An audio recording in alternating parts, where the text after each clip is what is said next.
Hi friends, నేను మీ సంధ్య. ఇది చూడండి, మీకు కూడా చూపిస్తా. చాలా బాగుంది అసలు. ముట్టుకుంటూ ఉంటే అవి ముడుచుకుంటూ పోతున్నాయి. అసలు మస్తుంది. ఇంకా చూడండి, మా బావ చూపెడతాడు చూడండి. అవి చూడండి అసలు ముట్టుకుంటా ఉంటే ముడుచుకుపోతున్నాయి. ఎంత పెద్ద వాళ్ళైనా చిన్న వాళ్ళు అయిపోవాల్సిందే వీటిని చూస్తే. భలే సరదాగా ఉంది. మా బావ అయితే చూడండి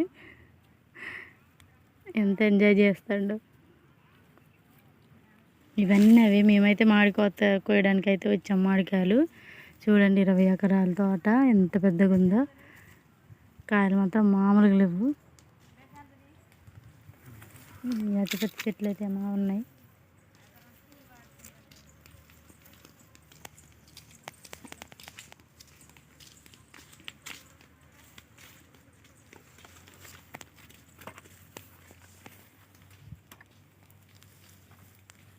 ఇప్పుడు చూడండి, ముట్టుకున్న తర్వాత ఎలా అయిపోయినాయి, అలా విచ్చుకొని ఉండే. ఇప్పుడు చూడండి ఎలా అయిపోయాయి, ముడుచుకుంటూ పోయాయి. ఏమైనా స్టోరీ ఉంటే చెప్పండి, నాకు తెలీదు ఎందుకు ఇలా ముడుచుకుపోతాయి అనేది. Bye friends.